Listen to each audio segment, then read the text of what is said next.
This episode is brought to you by Baby Audio. Going back to the Queens of the Stone Age record, how do you track the vocals for that album? That one, it was sort of consistent with a lot of the other things that were done in that record, where there was constantly a balance being made between using things that are generally considered to be more high fidelity and things that are more, low fidelity. Mm-hmm. And so with the vocals, we almost always inevitably had two microphones up. One that was very high fidelity. It was a Telefunken 251 that we're using most of the time. And then putting up a little salt shaker mic or an old junky ribbon mic that we could blend between them and have something that was just kind of grittier and darker, more mid-rangey and more lo-fi sounding, and something that was more hi-fi sounding. And then you could just blend between the two. And so for pretty much all the vocals on that record, it's either printed on a stereo track that then gets panned mono, and I would put like a plug-in on there, or ultimately on that record, that was all actually recorded on analog tape. And so there would be two tracks, and you could just blend between them and choose like how lo-fi, how hi-fi do you want to be. And that was definitely in an era where my go-to compressor for vocals was unquestionably an 1176. I have a Blackface, I think it's a D series 1176 that I still have in my rack. It's just perfect for vocals. You put vocals on there and they just go whoosh, and just stay right in front of your face, And so both of those mics would go through Blackface 1176, get recorded on tape, and there you go. And what was the process like for recording the vocals? As far just overall, when it was time to cut vocals, we went through a whole process of trying to find vocal mics for Chris. And once again, I had a very specific idea of how I wanted the vocals to sound, and it involved proximity. Like, he had to get right up on the microphone, which sadly ruled out about 99% of the world's microphones.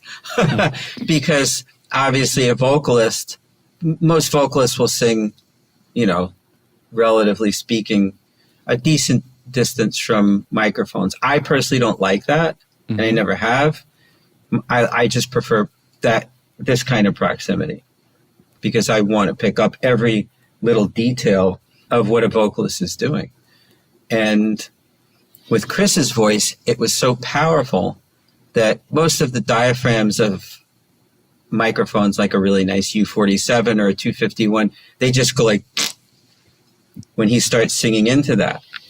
Or maybe it would sound great when he's in one range, but then when he goes into screaming, it changes completely. So we couldn't find a microphone that could handle everything. So after testing a multitude of microphones, I settled on a U67 that the studio had for his quiet parts, and a U47 FET that had been modified by Klaus Heine for his screaming. And it worked. But he had to do all his screaming and his normal singing completely separately, which isn't good for performance. And on top of that, I had the engineer create these ridiculous signal chains for both microphones. Like, I think it was like 4 EQs and 4 compressors on each mic. Something ridiculous, right? So, but I was going for something, and, whatever. Everyone thought I was nuts, but fine. We did it, and I didn't care. And we did the first 4 songs like that, because we were doing them in batches of 4. But then when it came time to do the rest of the record, it occurred to me that this was an exercise in futility, because more than anything, it was driving Chris crazy, because he couldn't do a complete vocal performance. It's nice because when you listen to his vocals now on the record, you can't tell which songs were cut that way and which weren't, which is good. But I was like, I need to get like a solid vocal performance from this guy, if only not to like waste a whole bunch of time and to not frustrate him. So we went through the microphone test again and tried like some of the same mics that we tried before. They all sucked. And it just occurred to me at that point that we should try microphones that had flat responses to them, because the ones that had more character, it was too much character. It just didn't work with Chris. So I got a Sanken CU41, a B&K, I think 4007, a couple of others, and a Neumann U87, which is it's a microphone that I think a lot of people swear by, but up till that point I'd never used one on a vocal because I couldn't stand them. I just don't like the way they sound on vocals. They've never sounded good to any vocalist, and that was the mic that made the cut.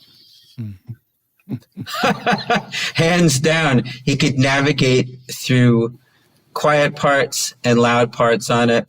He could sing right up on it. I mean, he wound up destroying the diaphragms on the microphones. He literally destroyed them. Like we had to buy new diaphragms for the studio had 5 U87s, and we had to buy new diaphragms for all of them. That's how quickly he destroyed them, because his voice was so powerful. But I was also able to change the signal path, and just went into a 1073, a Neve 1073, out into a Yuri 1176, and then into a GML 8200, just to kind of dial in a little bit of top, and that was it. It was a very simple vocal signal, very basic. Then we got him out in the room and started him singing, and it was funny because I started to notice that he seemed incredibly uncomfortable, and it just occurred to me like Chris was an expert at making his own demos. So why not put him in the control room and have him do all the recording himself? So we moved everything into the studio. We set him up in front of the console, gave him the microphone. I showed him how to operate the Studer 827, how to arm, disarm tracks, how to move stuff around the patch bay. We set the microphone up so it was directly behind the NS10s, which we flipped out of phase, so there'd be no low end hitting the microphone. Obviously, if it hits the null point on the microphone, because it's in cardioid, you're not picking up. You don't get a whole lot of bleed that way, and it was great because we A/B'd what the bleed was like when he was in the other room wearing headphones versus the speakers being out of phase and no headphones. Bleed was actually less in the control room. Wow. It was great. And I just said to him, "You're on your own, pal. We're not going to be in the room with you. You have the con. Best of luck. Do as many vocal takes as you can. And when you feel like you got the song, just come get me and we'll start comping." And I remember the first day he did that, he just came down to the lounge where we were hanging out. He was like all out of breath from singing. He was like, "I'm never singing anyway again. This is incredible." He was so happy. It was great. I just love how Jack's vocals sound, like this super dry kind of sound. I love it. So do you remember how he records it and how'd you mix it? Yeah, I mean it's a funny story. When we started, Mario Caldato, one of the producers of we have a rotating chair of people that we just work with. Sometimes I'm producing and engineering, sometimes I'm just engineering, so it's kind of a family job, family affair kind of thing. Mario brought in his 47 that he had, and it sounded great. It was like, it's real close, but it was interesting because Alan from Telefunken one day was like, "Hey man, I would love for Jack to check out our mics." And I was like, okay. So he sent over a demo, U47, and it sounded fantastic. And I was like, "Dude, you're not getting this mic back." And he was like, "What?" I was like, "No, man, he was, but that's a demo mic." I said, "I don't care. It's like, just send us the bill, And we have that. And again, it's nothing. I wish I could take credit for it. It's that mic with Jack singing in it, and that's it. hardly any compression on it. I mean, I think it's an LA2A that, will hit a dB or two at the most, but that's it. Jack's such an amazing singer, and he knows how to work the mic. He definitely knows how to work the mic, and it's gotten great at it. That's. I wish I could say like there's some fancy chain that No, created that. No, that's it's perfect. him. Cool. It's his voice. And when there are double vocals, how do you process them? Because I've seen people EQing the top end or use more aggressive de-essers on them or things like that. No, nothing like that at all. I mean, a vocal. The only thing I change on sometimes I'll swap a mic out to do backgrounds, just so that there's just an inherent difference, But a lot of the time, what I'll do is I'll tell the singer just to take a step back, and that changes everything, And it's just enough for it to blend, the same circuit coming down the line, the same speed of the microphone, But when you take a step back, all of a sudden something else opens up, and it becomes the same but different, It's the same way I do strings sometimes when we're doing a small string section, a four piece. They walk into the room and they're like, "Wait, I thought it was only a four piece, and I got all these chairs set up." And I went, "No, that's when you do the double, you go sit in the other chair, and we're keeping the mics in the same place, but we're moving you, and then we go back one more layer, and then we have 3 layers to work with, and the whole tone changes, So that's kind of how I like to do backgrounds. But, again, with other people, just sing a double. It sounds great. Maybe when it comes to mixing, I'll maybe take some bottom out, just like a low shelf, all the way up to like the upper mid range, because it's like we don't need any more bottom end. We just need the dictation. So that will somehow blend a vocal together by frequency than it is by like a double that doesn't work, or they're not singing exactly the way you're supposed to. So that's another way of doing it. One of the common things that people ask me when I'm mixing is to get the voice or the vocal, like in your face. So what's the easiest way to do that? Well, again, it depends really on the recording. You got to kind of record it that way. You got to record it with a mic that has detail, and you can't do it in a very ambient room. You got to do it in a tighter room, all those sort of things. But to me, that means, again, some parallel compression that's probably slower on the release, maybe faster on the attack, and maybe a good amount of compression, but definitely slower on the release. So that vocal, every nuance in the vocal stays up high and, in your face. I would try, if I'm adding delays, I would keep them very short and very dark sounding, so you don't really hear them. So they just fill out the vocal, that you don't hear them as repeats or slaps, that they're just there to add a little bit more size.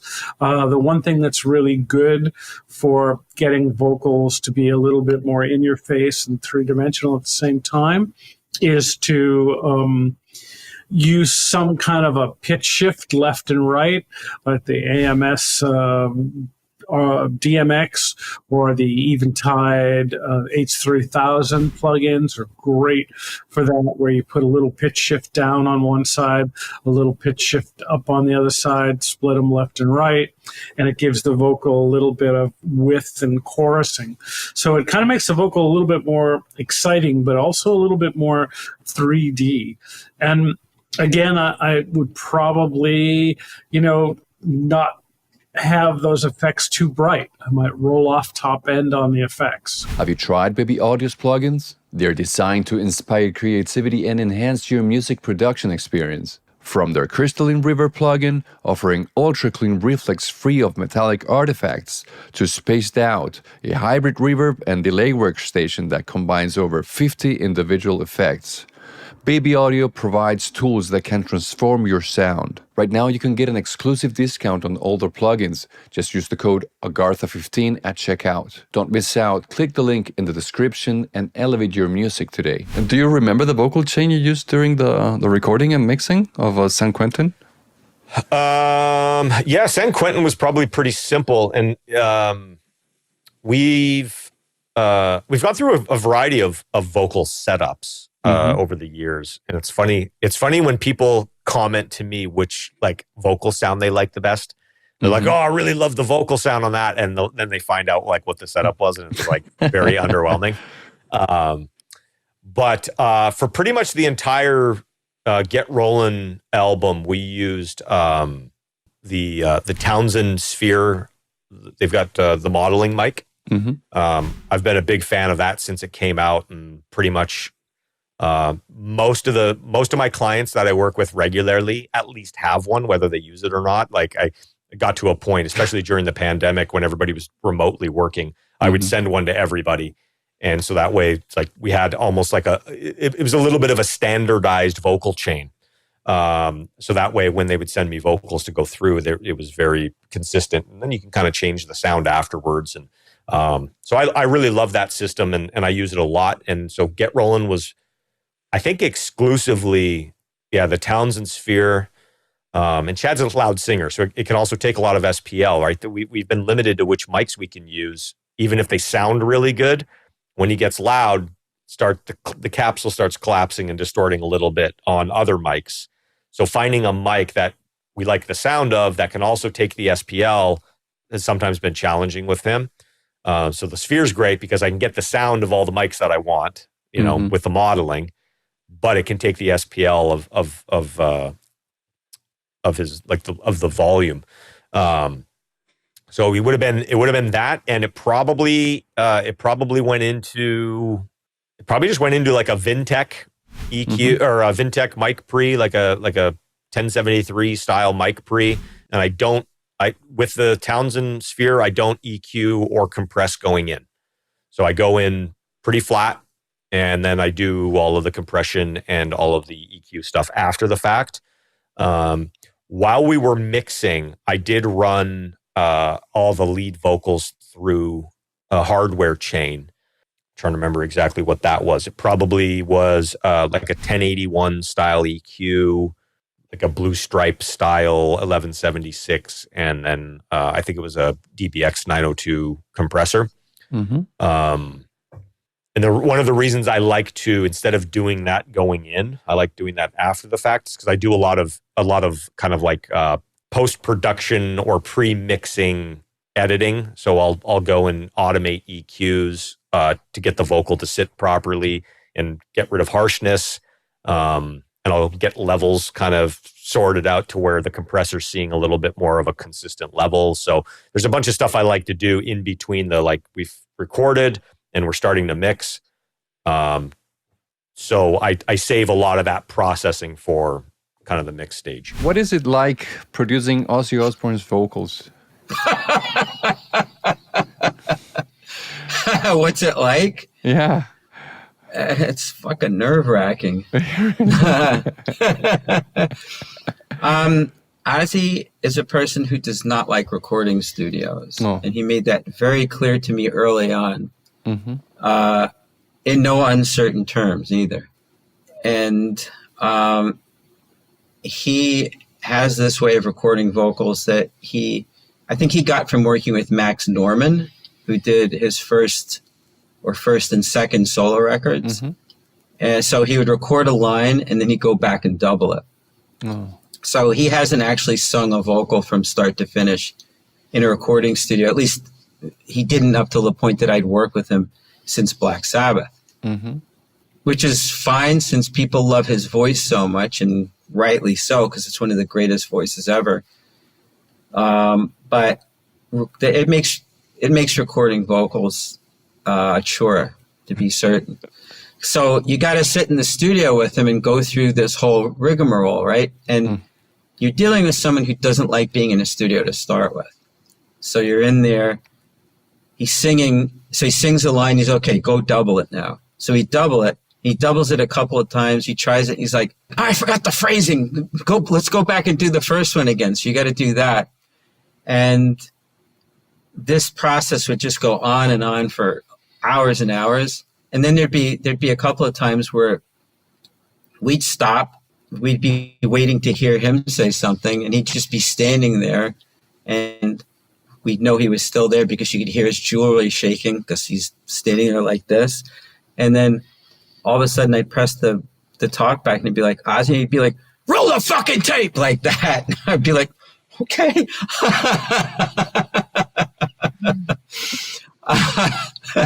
And I mean, it was really funny because you'd listen back to the vocal performances, to the takes where he'd kind of match the phrasing, and the phrasing in many cases didn't match at all. It was kind of a rough approximation, but it was okay because we managed to edit things and kind of massage them together. It was a nerve-wracking experience. And, you know, to be fair to Ozzy, like I said, he'd made it clear early on that he did not like being in recording studios. So at the end of the day, he'd hang around for a little bit, and then he'd get the impulse to go because he couldn't stand being there for a second longer. And he'd be like, you know, he'd ask if I needed him anymore. And I'd be like, oh, it's okay. Oh, you don't need me anymore. Oh, go. All right, Tony. He'd call for his valet, you know, and he'd just be out the door in a flash, and that was it. He'd be gone.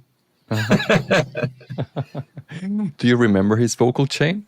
I think it was very similar. Once I worked on Supra Known, I pretty much was pretty religious with a Neve 1073, or I think maybe a 1081.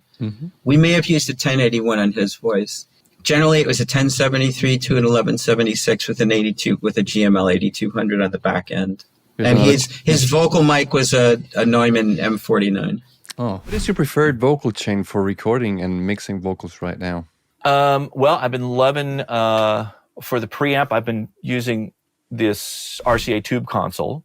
I've been pretty much recording everything through the preamps in this RCA console. They're just beautiful sounding, and so I go through that preamp, and then for compression when I'm recording, and I typically will record with compression on the way in. It'll either be an Unfairchild or an 1176. Those are typically my first choices. I know with both of those, I won't get myself into trouble and do something I can't undo or wouldn't want to undo, you know. And that's typically it. Just a preamp compressor. I don't EQ vocals on the way in. You know, if the microphone has a high pass, I'll do that if it's needed. But it's so easy to EQ stuff inside the computer that I generally don't do that on the way in. There are times if I'm moving quickly where I will just record a raw mic pre-signal into the computer and monitor a plug-in compressor, something that has no latency to it, and do that while tracking, and then have the option of taking that raw mic pre-signal and running it through the tape machine and compression and other outboard stuff. And so sometimes that's my workflow as well.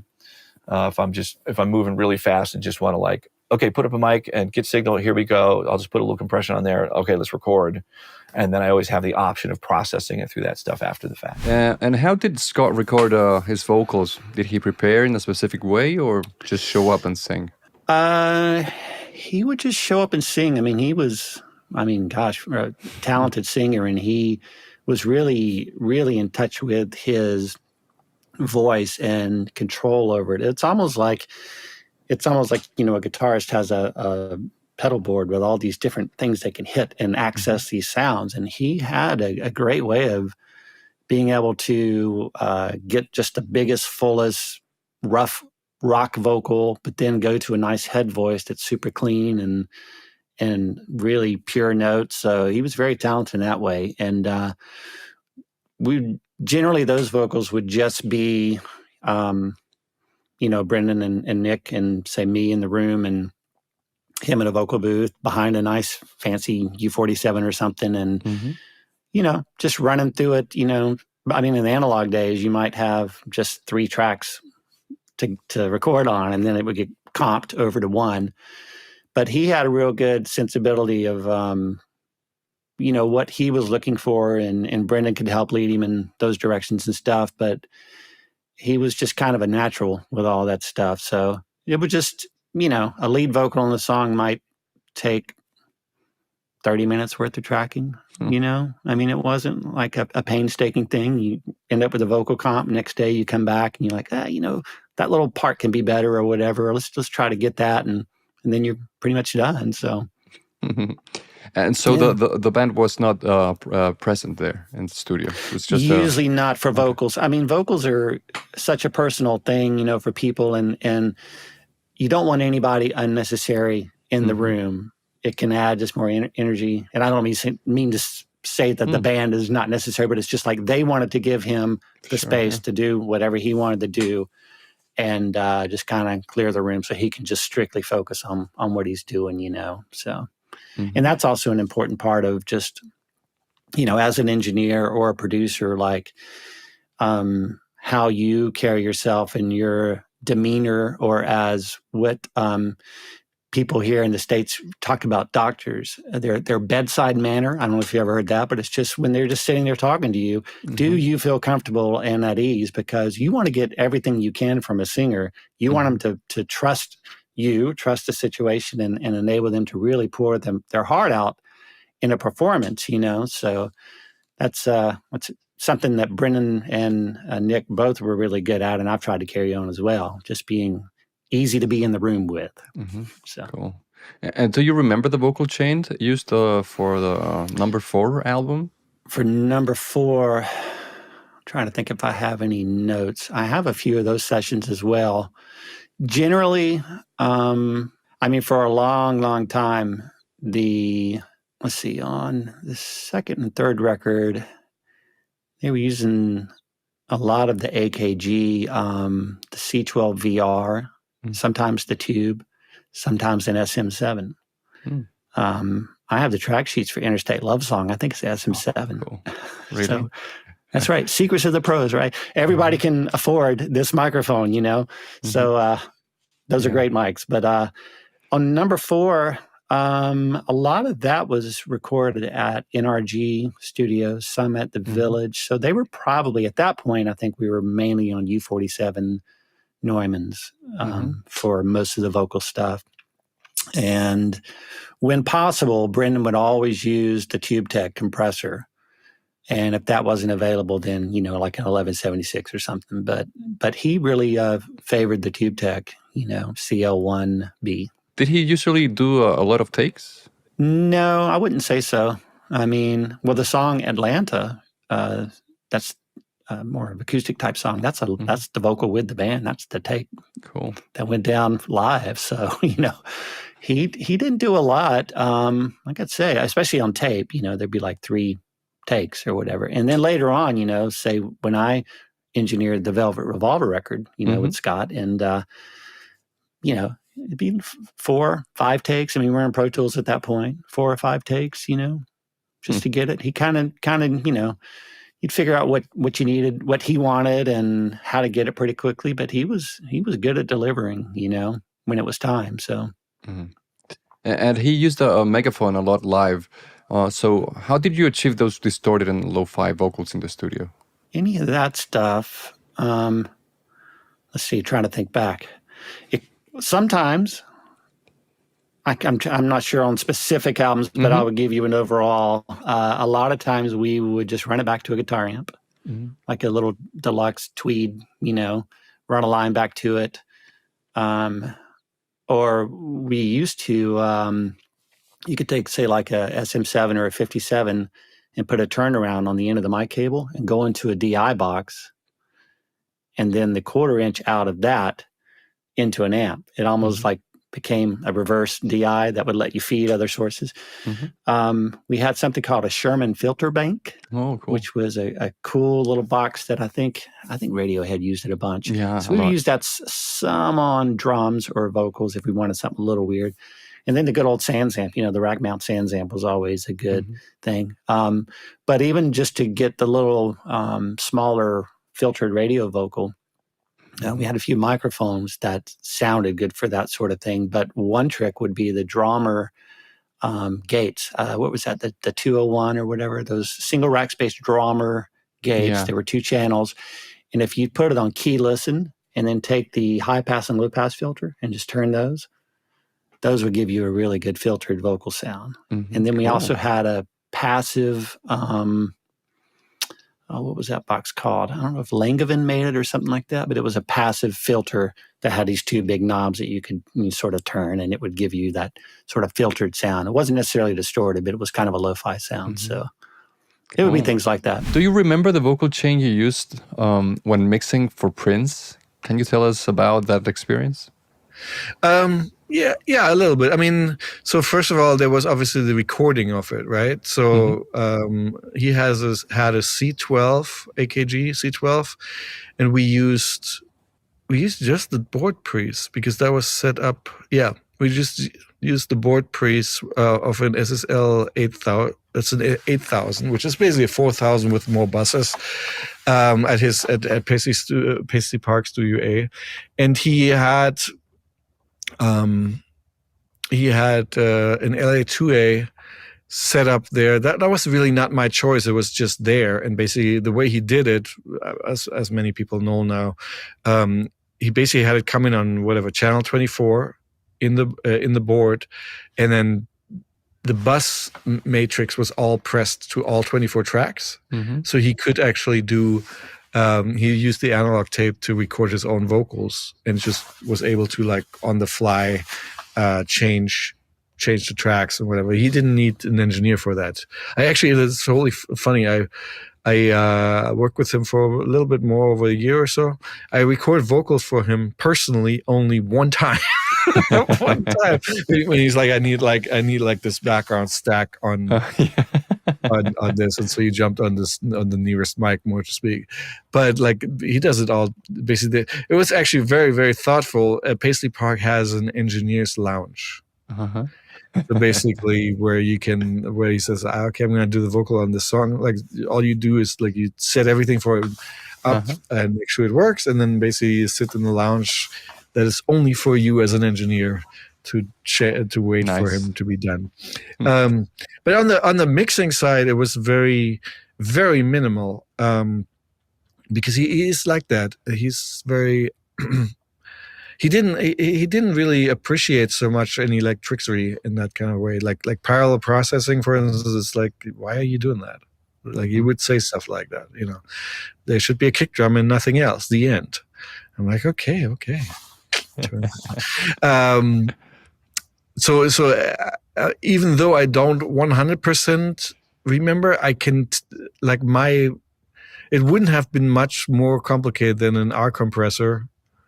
And at the time, like, one of those, because he liked the API, right? He has in the Studio B, and also at Sunset Sound too, there was a DeMedio API console. So he liked that sound. So I was like, well, let's make this kind of familiar to him, because he doesn't, at the time, he just gets, I was probably not the first record we did in Pro Tools with him, but he kind of acted like he's never seen it, which is also not true, of course, but he had his ways. But there was a plugin at the time called the A series by URS plugins. We were one of the first ones who emulated Neve and API plugins, and they're not in business anymore. They did really well though. And so I did that mostly so he would see a GUI that looked familiar to him, because it looked like an API EQ. And so that actually was, in hindsight, a pretty good move on my part, because he's like, oh, just one more click of the API. I'm like, oh yeah, cool, because it's stepped, right? Actually, the plugin was not stepped. You could choose to go in between. But it was really, really, there was no saturation plugin, can tell you that. But that being said, he absolutely hammered the LA2A on the way in. And because it was a setup that he had started beforehand, and because I was not in the room, I couldn't I couldn't really have too much input going like, hey, I think you're hitting that a little hard, right? But okay, so here, that being said, between the LA2A and the Studer 827 tape machine, I'm sure there was some saturation, some harmonica in there, right? It's just not what I would call. That's like using gear, but we also didn't push the tape level very hard or anything like that. No, just regular recording to a very quiet tape machine. So yeah, that would be that. Do you remember any effects, delay, reverbs, or something? At the time, this would have been.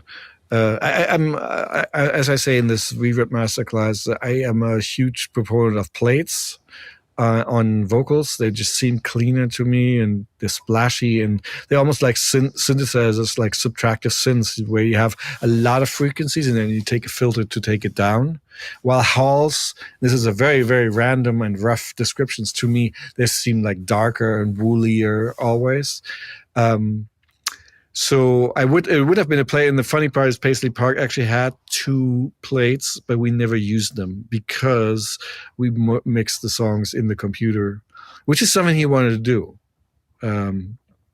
It's like I was like, let's go mix on the SSL, and he's just basically never wanted to do it. Not because he's against it. Obviously, it's his board, and he has done record before and after with that. It was more like he was. I think at that time he really wanted to like see what this digital recording do for us. This is the Lotus Flower and MPL Sound records, by the way, in case you guys wonder. This is 2009, I think. So the answer to that, it would have been a plugin, and at the time I would have used the Avid plugins, Revibes. Revibes would be my first. And the delays, I'm super basic on delays. It's either the Mod 3 delays, and I would then, if I wanted to put like a SansAmp beforehand or afterwards, like dirty it up a little bit. Or if they already had the H delay, I would probably use the H delay. It is funny, and I hope plugin companies are not crucifying me for it, but like as far as delays go, I think we're there. We have not not Amp Farm, but Delay Farm or Echo Farm. Echo That would Farm, have been one of them too. But like, I think today you can almost solve any problem with the Echo Boy. I mean, any delay that you can think of, they can pretty much make. And the H delay is the easiest one to do ping pong. That's what I really think. But I always think about that on the H delay, turn off the analog stuff because it hisses like nobody's business. But I have not heard many delays where I'm like, oh, that's a new delay. I mean, like always think in your mind too that sounds that a processor design makes is basically only what you have in your head, unless you use presets. But the problem with presets, most of the time, it will say something like, Northern Light Shimmer, and you go like, what the hell is that? Like I will never use a preset for that. Like I make my own stuff. Like, because by the third click on something, you already don't know anymore what's going on. And then what? You're guessing, hoping that you arrive at a random sound that you hopefully like. So like, to me, presets have to be always labeled like something like this: dotted quarter, modulation, short tail, boom. I don't want to have any weird name next to that. I can't use it. I won't use it. So and then if it's special in a way, like then write dark or like brittle at the end, or something that's descriptive where I can actually go, oh, I see what changes here. But so yeah, that would be it. It would be very basic Pro Tools plugins at that time.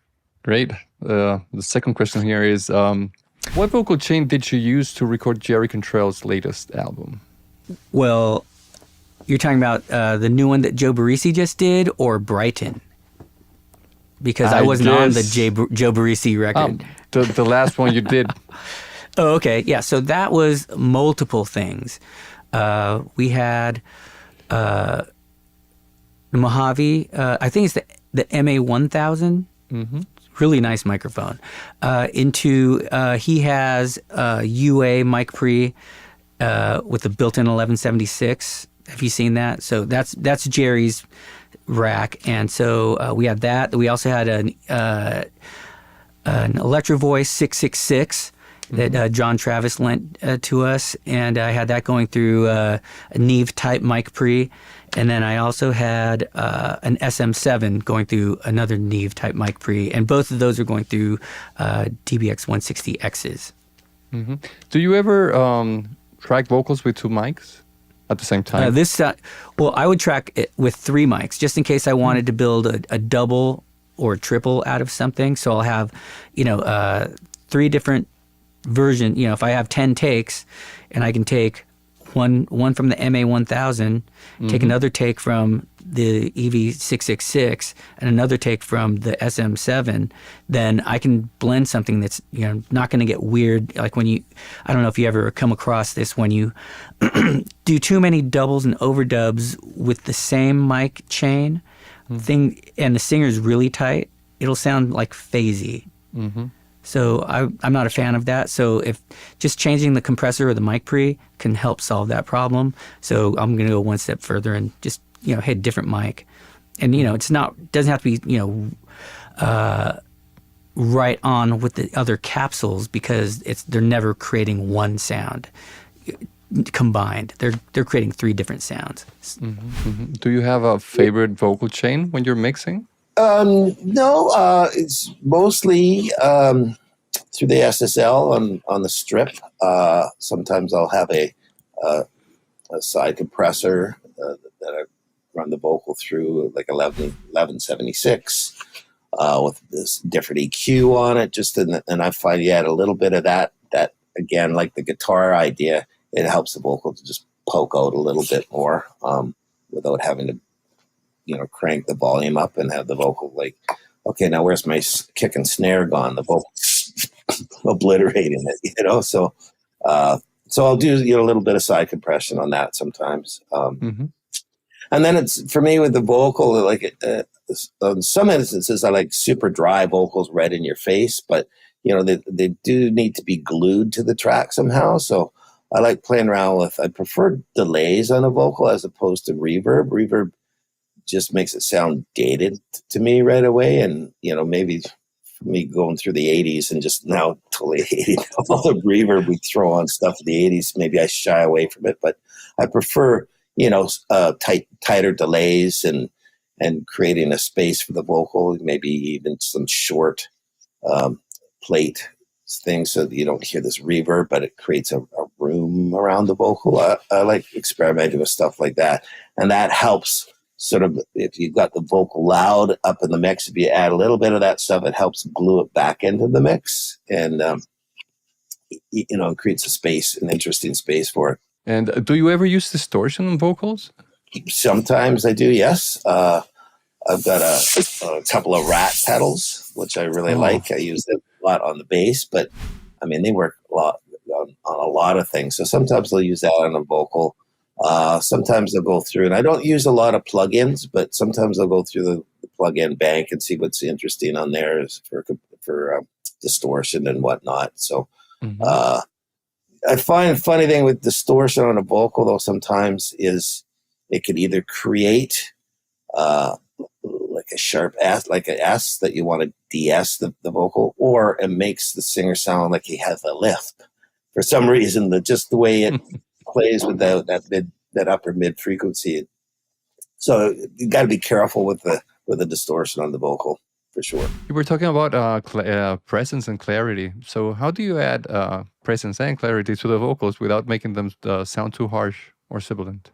That's a tricky one. Yeah, obviously you have to have a real clean mic. I mean, let's be realistic. The SM7, even a 57 with like a cloud lifter going in a good interface, and if you have a good decent compression going in on an Apollo or whatever you're using, you can get some pretty good clean top end. But the thing is, we're getting further and further in better sounding rooms, so people are mixing and recording and not the greatest environments. And the top end is the first thing to have the problem in a bad room because it's the first thing you hear. It's early reflections, honkiness, that's overall vibe. If you're by glass or anything, it does come out. So I think maybe something like a soothe or something like that to kind of soothe the top end, and then decide if that's going to help. And if it does, then you can add something like an air EQ. I'm not a big fan of just like adding top end to vocals. There's a lot of people that do that. And I feel that that kind of sticks the vocal out away from the track. What I like to do is get the vocal nice, where I feel like it's really good, get the instruments nice, have everything going, and then globally lift the whole thing up. Because then you're lifting the hi-hat and the percussion and every other acoustic guitars that have high frequencies. You're all bringing all those up together, phase locked in one, EQ versus doing it separately. And I'm talking just like slightly, but that's what we're talking about with top end. Usually you'd want to just use a better mic, but not everyone has that access. How and when do you use saturation or distortion on vocals? I think that depends on the track. I mean, everyone poo-poos Decapitator still, but I still feel like that's one of the best inventions in history. It's just such a unique sound still, and it sounds great, and it's really easy to kind of get some energy when you're not getting it. Got to be careful because it will get a little harsh, but I do feel like it does seem to help. It does seem to, add a little more energy. But if the track is not calling for it, don't do it because the artist will hear it and they'll be like, what did you do? Why does it sound broken? But if it's something that sounds a little lo-fi or a rock track for sure, or a pop track that is explosive at a point, that's another thing you can automate. You can keep it very low for the verses and stuff. And then when the instruments start kicking in, usually if there's distortion guitars or distortion synths, anything that has aggressive sound, that's where that usually works well, the saturator. And that could be a saturator from like Pulsar Modular has some really cool saturators. There's a lot. Klanghelm has some really, really inexpensive ones that are great. Obviously, Decapitator, stuff like that. Thermonic Culture is really cool. You just have to be cautious. So if you know that you're in a very energy aggressive track that has that stuff, then you can bring it in a little bit. But if you just plop that on and it's a soothing track, it just sounds gimmicky and wrong, at least to my ear. And that's all you're thinking about. You're not listening to the song. And do you ever use that distortion in parallel? Parallel's really tricky for me. I like parallel on drums, piano for sure. Sometimes vocals, depending on what it is. If I do parallel, I would use the mix knob on that device because I've found that even with like delay compensation, there's still a phasey thing that happens because, distortion is all about the harmonics. So there could be some frequency that's not in time. Correct. And you will hear it when you kind of drag in that other channel. And sometimes that's okay. There's no rules to say you can't do it, but you just got to be really cautious of hearing stuff because you can start losing and putting like these weird pockets in your vocal that you didn't realize because you're doing a phase problematic parallel compression or parallel aggressive distortion. And after that distortion, would you use something like soothe? So it's not...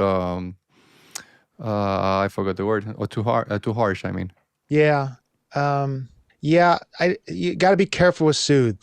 I know I've said it, I like it a lot. I do, but I use it really sparingly. I know a lot of people put it on everything, including their stereo, and that's just like silly. It's like the trick with the de-essing. Like your mind hears, the second you hear an essing issue, you put a de-esser on it and you turn it off, and that's all you ever hear ever again. With Soothe, it's similar. That Clairphonic plugin back in the day was a big, huge hit. And it was very similar. Where like instant gratification, but then you're just causing something you didn't really need. Soothe, like if you're adding distortion, fix it in the distortion box or fix it with the pre-EQ before it. If you know you're going to have like a bitey problem, fix it before it goes into it, because you're just stacking. And there's nothing wrong with stacking a little bit, but like to add another step with soothe, you're getting into like weird morphing and stuff as well, and you're losing a lot of impact that way. And vocal is really critical with impact for sure. Do you remember the vocal chain for Thunderstruck, and especially what effects you used?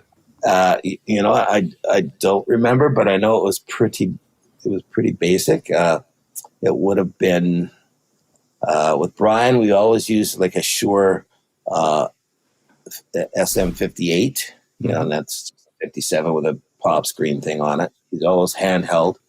That would have been through an SSL strip. And I probably had 1176 on the insert of that. And then in the mix, it was just a little bit of delay. There's no reverb or anything, just a little bit of delay. What memories come to mind when you think about working with Michael Jackson? Oh, well, that was another one, too, where it's like, wow, how did I get here? Because when I was working with Michael, it was, pretty much at his most famous, I would say. It was like, early 90s, and he was for sure the most famous person in the world. And he was great. We were working on an album called Dangerous, and it brought me out to LA. This is 91. And he was awesome and simply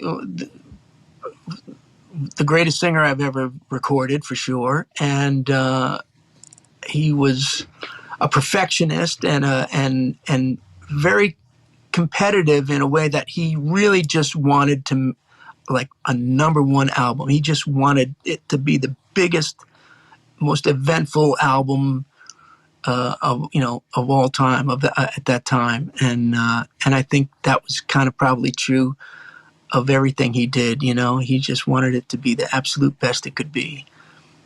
And he would stop at nothing to get it. Do you have a favorite moment working with him? Yeah, I've told this story before, but there was one time, it was the first time I recorded his vocals, and we had the idea for the chorus for a song called Remember the Time. We had the groove and the beat and kind of the song structure, and we had recorded it, but didn't know exactly what the hook was going to be. And Michael had said, okay, I'm ready to sing the hook on that one. And back in those days, in R&B music at least, it was very common to record the vocals just once in the chorus and then fly them in. Now we cut and paste them in with Pro Tools, but back then you had to offset tape machines or put them in a sampler and trigger it with a MIDI and all this stuff. But that was the normal way of doing things, and that was the way we always did it with Teddy Riley, who was the producer. And so I said, Michael, you want me to just go to the first chorus? And then he said, no, play it from the top. So I played it from the top, and we got through the first chorus, and he sang the first note, and I pressed stop, and he said, why'd you stop? I said, well, we're just getting the choruses. We don't need to go any further. We'll fly him in to the rest. And he looked at me like, what are you talking about? And then I, just went back to the top again, and he sang it all the way down to the end of the song. And then he did a double the same way, and then another note with maybe a double and a triple. I don't remember. But we did 9, 12 tracks of chorus vocals, each one being a little bit different, but each one being super tight. Like, all of his breaths were totally aligned, and his timing was great. His pitch was perfect. And we were done in like 20 minutes. Whereas if we had done it the other way, it would have taken me an hour or whatever to fly all the offsets and find the offsets on the synchronizers and all this stuff we used to have to do. And I thought to myself, man, this is so much quicker to just do it this way. Why don't we do it all the time like this? And then I remember that's because you're not recording Michael Jackson all the time. So yeah. Do you remember how did Michael prepare before singing? Well, he would very often, we'd be waiting to, we'd have every day we'd have kind of a to-do list of what was going to kind of get done that day. And after a while, we got to the point where the only thing that was on the to-do list for the most part was for Michael to sing, because he would put it off and put it off. And I came to realize that he was really just putting it off, even though, we knew what the lyrics were, we knew what the song was. Maybe we had the chorus vocals already, but he hadn't done the lead vocal. It was because he was really waiting till he was absolutely ready. Like he knew it, he knew what he was going to do. And then when he would come in, he would just focus and just sing it a million times and then comp it. But he was an amazing singer. Mm-hmm. Yeah, I always wondered how loud did he sing? Did he sing? How long Loud? did he sing? No, loud. How loud? He Yeah. sang loud. He would scream. Uh-huh. He would scream. Yeah. And he would also, the other thing was he would always be, his foot would be keeping time. And he, one of the first things he said, he's like, don't erase any of that stuff. Don't erase the breaths. Don't erase the stomping. Because that, I'm guessing maybe because at some point somebody had erased some of that stuff thinking, well, we don't want that, Mm-hmm. And he very intentionally was putting that stuff in. It was part of the groove, So, yeah. Mm-hmm. And do you remember the vocal chain you used for that album? Not really, but I'm pretty sure we used the Neve console mic pre, different mics. Later on, Bruce Swedien came in and he recorded a lot of the vocals. Mm-hmm. And I remember Bruce's chain was a 1073, I believe, and 1176. And then mics would change, but it was often either a C12 or a 47, and then an SM7 was a very common one. Yeah. Mm-hmm.